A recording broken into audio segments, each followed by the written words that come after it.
Shalom, everyone, and again, enjoy the Sabbath if you're celebrating the Shabbat. Um, I want to talk a little bit more about what they call the zombie apocalypse. You see, when people talk about the zombie apocalypse, they probably are referring to scenes from Hollywood movies or from low budget movies where you have many of those people who turn into these vile creatures. They're not human anymore. They don't have any feelings. They don't even think. They just, like a program, they just go after people to bite people, to infect people, or to eat people like cannibals. And if you're bitten by one of those zombies, you need to be disinfected very quickly, or else you will turn into one of them. You will die off, and your literally, and your body, and you will turn into this creepy creature. You see? Understand this. When Hollywood is making movies, they are revealing true facts that in those movies that people don't want to talk about. You see? The thing is, the people in Hollywood, they are obliged to tell you the truth. But they will not tell you the truth plainly because, first of all, you will not buy it. Secondly, you will get enraged. And thirdly, they serve the devil. So they have to mislead you. But still, even when they're misleading you, they have to show you the truth so that you can realize it's a deception. So you can get a hint that something is happening. That's why, for example, the company Apple puts the apple with a bite in it as their logo. That's a spiritual warning they are giving to you that, you know, there is some hidden agenda behind this technology that is presenting to you. Why the apple with a bite in it is culturally seen as forbidden knowledge. So by putting their logo like that, they are warning you. You see, for example, you have companies that use triangles of these things in their logos. It's meant to warn you because they don't want to bear the responsibility for getting you involved. Okay, am I saying now you cannot buy a laptop, computer, you cannot buy a Mac book or anything like that? No, I didn't say that. I just wanted to make clear to you those people that are into devil worship or into the occult, they are obliged to warn you. They may not tell you what's going on, but they are obliged to give you some hints that there's danger. So let's go back to the whole phenomenon of the zombie apocalypse. What's the truth behind the zombie apocalypse movies? The truth is this, guys. People are becoming more and more zombie-like. Or basically, people are becoming more and more narcissistic and more less human. That's what they're showing you. Because let's look at this way, okay? A zombie, I'm talking about that fictional character called zombies in movies.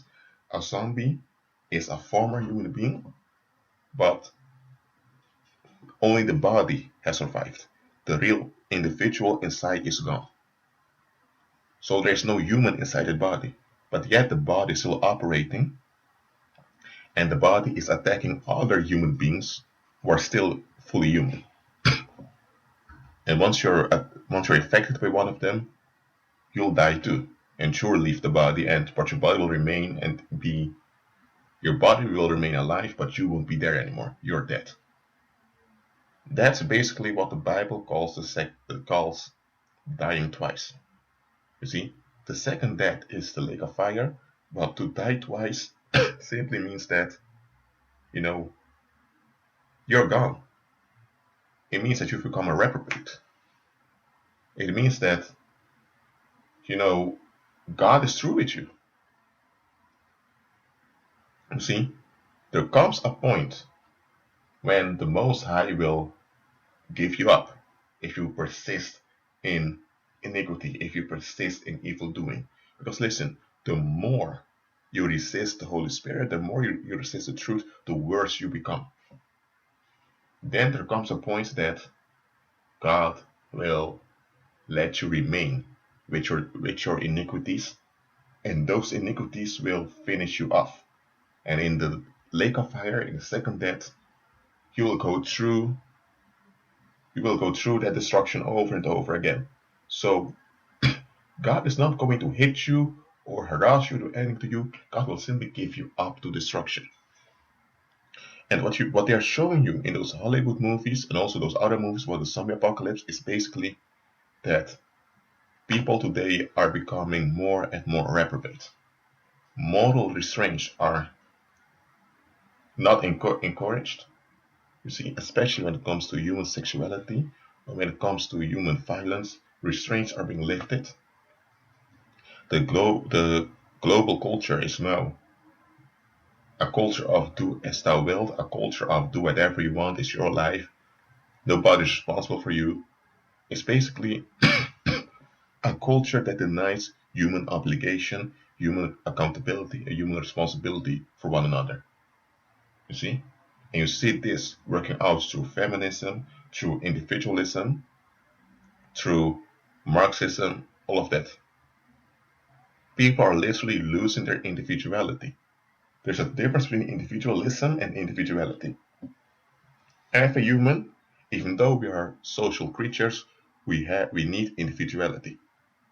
The moment you kill off someone's individuality, someone cannot fully operate as a human anymore.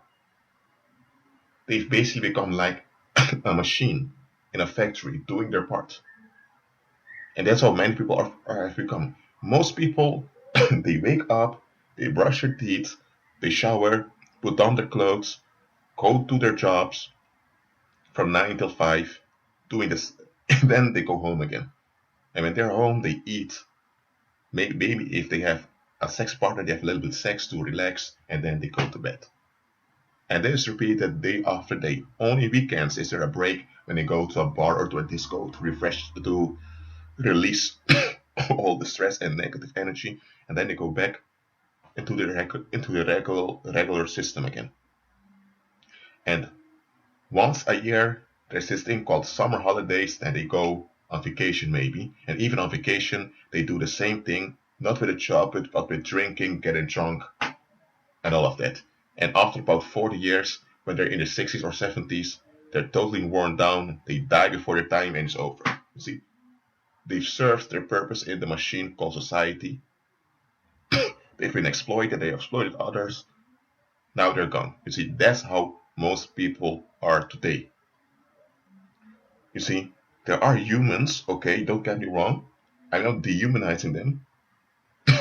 When you look at them, however, you don't recognize any humanity. You don't. You see, why? Because they've been killed off slowly. Because you need to understand this. The moment you tell and force a human being to operate contrary to their human design, you are endangering that human being. Humans are already born in sin, okay? So we are on our way to reprobation anyway. And if you're going to enforce an unnatural way of thinking, you are speeding up the reprobation process. You see? And this is happening in the school system also. You see, imagination is a part of our soul, okay? Everything you've learned in life, you've learned it by imagining yourself doing it. Right? If you wanted to learn French, you have to imagine yourself speaking French, even if you didn't understand French, and then you learn French. That's how humans work. You see, if you want to move to another country to build a house, you can imagine a house. You see, imagination is important for your social interaction with others, and it's also important for your sex life. It's important for you. It's also important for your spirituality. But in schools, you're told to only go by facts that are agreed upon. Often those facts that you learn in school are also not true. They are false, but they are facts that people agree upon.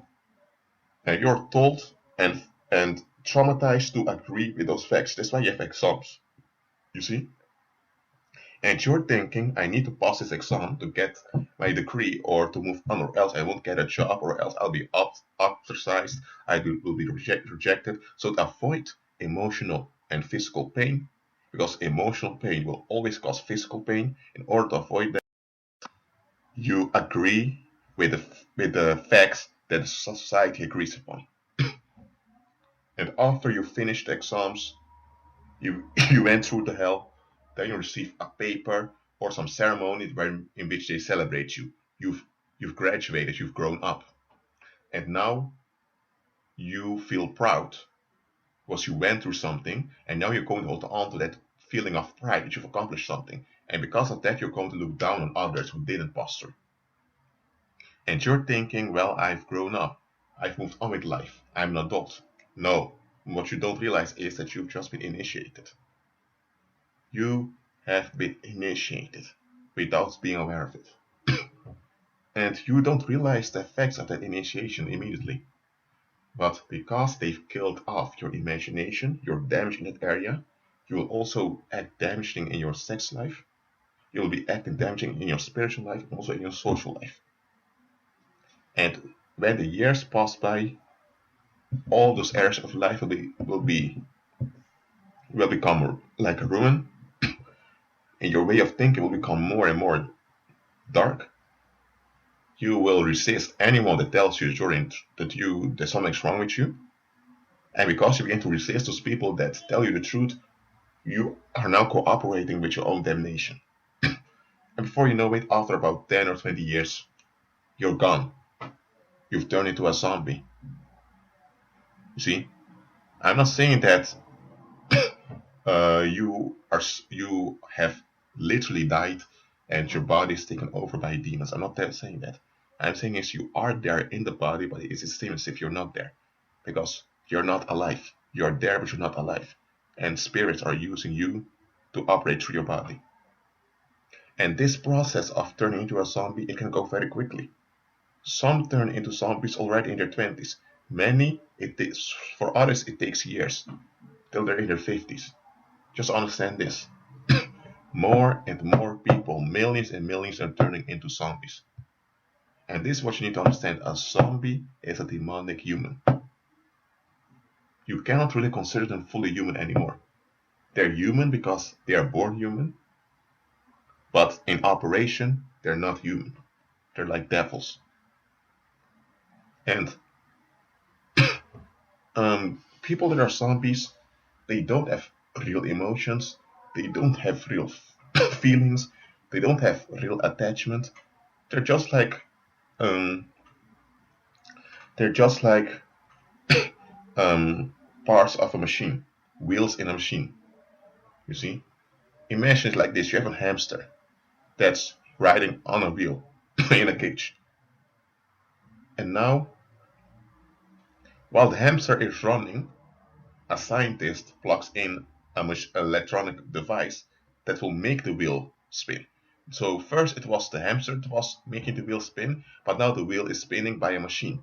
And the hamster is thinking that it's him spinning the wheel. So the hamster keeps on going and going because the hamster thinks this is me. The hamster is thinking, whoa, I'm going faster, so I'm getting better and getting better and getting better. That's what the hamster is thinking. While the hamster is not aware of that, it's a machine that's making the wheel spin. It's not the hamster. However, while the hamster is deceived into thinking that he is progressing, that he's going faster and faster, the body of the hamster becomes exhausted and the hamster dies. So the hamster is dead. And you can still see the wheels spinning and spinning and the hamster going on and on. The hamster is not moving anymore, but the corpse of the hamster is going on and on in the wheel. The wheel is still spinning. But hamster is dead. And that is what's happening to many people, folks. I'm not just talking about people that went to school, okay? I'm not condemning people that went to school. I went to school, okay? So get me well. Just like that hamster that was deceived into thinking he's in progress, but eventually that deception killed him. That's happening to a lot of folks, y'all. That's why I'm telling you, believers. As believers, we will have tribulation in this world, as the Lord Jesus Christ made clear. Wherefore, he also told us to be of good cheer because he had overcome the world. You see?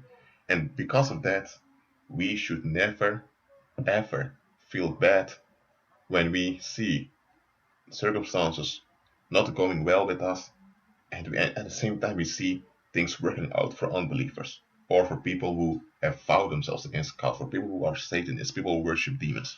Because you need to understand this. Those people, like that hamster in that wheel, you see, evil spirits are telling them you have to do it on your own. Evil spirits will put an emphasis on your own effort. They always do it. And you begin to do your effort. And while you're doing your effort, they do their thing.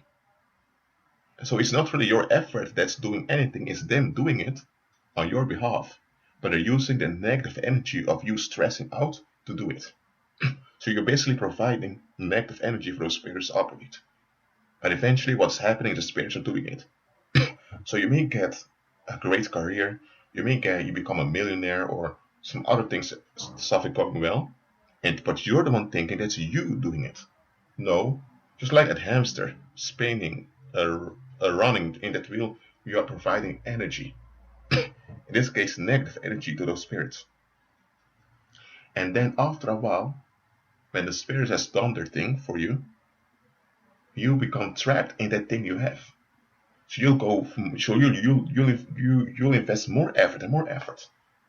And that's where the reprobation comes in. Your soul becomes scalped. You will lose your emotional attachment to other human beings. You'll become cold-hearted. You begin not to care at all about others. You eventually don't even care about yourself. You don't even care about if you're alive or not. And then it's over with you. You're still alive, but you're dead. You don't care about Jesus Christ nor about salvation. It's over with you. Probably you're in your 20s then, and still you will live till your 80s, but all those other 60 years of your life, you're just a zombie, walking around. Repeating the same things over and over again. No real thoughts of your own, no real human emotions. So, listen, believers, when we see people that don't have God making progress quickly, pray for them. Pray for them that their eyes will be opened and that they will be rescued. If you have a chance and the Lord permits, witness unto them.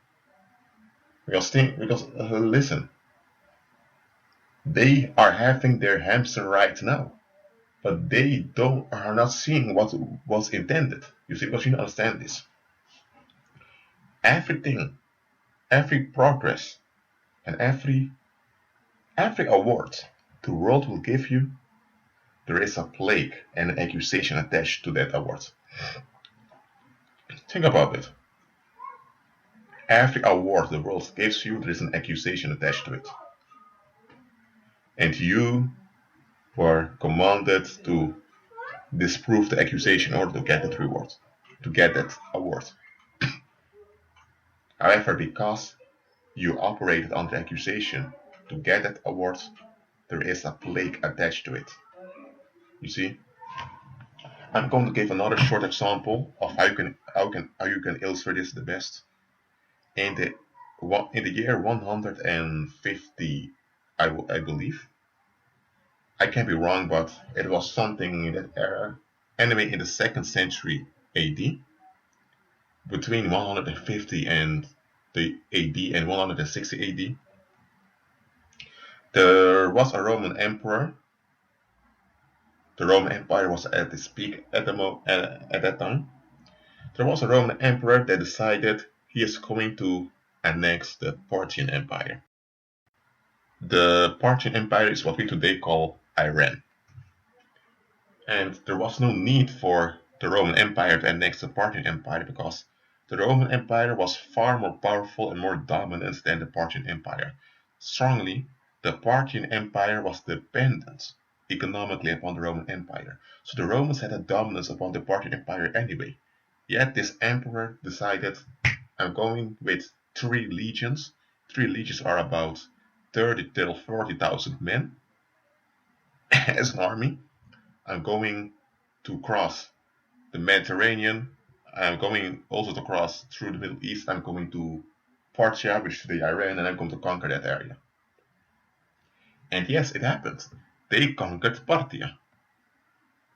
And the Roman soldiers, after they conquered it, they returned back home to Italy. And some went to Greece to the other places to visit their families, because those men in the army, they had families, they had children, some even grandchildren, so they went back. The Roman army was quite successful, so they did lose people from time to time, but they didn't lose much. They conquered the Parthian Empire, right? So Parthia was not part of Roman under the Roman administration. There was a big problem, however. They've conquered the Parthian Empire, but there was also a disease, a virus that was killing people in that area. I don't know what. I'm not a medical professional, so I don't know which bacteria or which virus it was that was killing people. But people had infections, and people were dying of it. It was not Ebola, to be sure, but it was a plague, an epidemic. Rome, the Roman emperor, and also the leaders of the Roman army, they did not investigate Parthia, which is modern-day Iran, before they invaded it. Because if they would have sent ambassadors to the area, if they would have sent spies to the area, the spies would have told them, listen, there is a plague here, there are many people dying, it's better not to annex this area. Because if you guys come with your legions and take over this area, you will also take over the disease and the problems that are here. I'm not sure if the Roman Emperor was aware of it. Anyway, there's no evidence from historical sources that they were aware of it. Anyway, they conquered Parthia. They returned back home. There was a great celebration in Italy, also in other provinces, that the Roman Empire expanded. The next months, however, millions people became sick. Millions became infected, especially in the eastern provinces, because you need to understand this. First of all, the eastern provinces were the closest to the Middle East, also close to Parthia, of course. But the Romans had the custom of going to bathhouses. That is one important condition of being a partaker of the Roman life, was going to public bathhouses. In public bathhouses, you had warm water in which people were swimming and bathing themselves, and it was public, so everyone came there. Slaves, freedmen, former slaves, legislators, judges, soldiers also. It was public and common, okay? And it was very cheap. Sometimes it even was for free. But get this well, people that were infected from those soldiers that came back, they had their wives, or some of them also went to red light districts to have sex with prostitutes.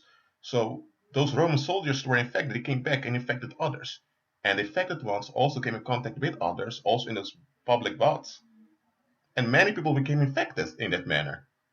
You just went to a bath where there were people infected, and the bacteria and the viruses would spread around, and you were infected also. So a large sum of the population died off within the borders of the Roman Empire. And this was very harmful because many of those people died off. You didn't have many people anymore to work on the land, to bring in the crops, or to do the public functions. So the Roman Empire fell into a crisis. And besides that, the Parthian Empire did not remain long on the Roman territory. I believe within a year, they had to give it up. They didn't even have a chance to really organize Parthia.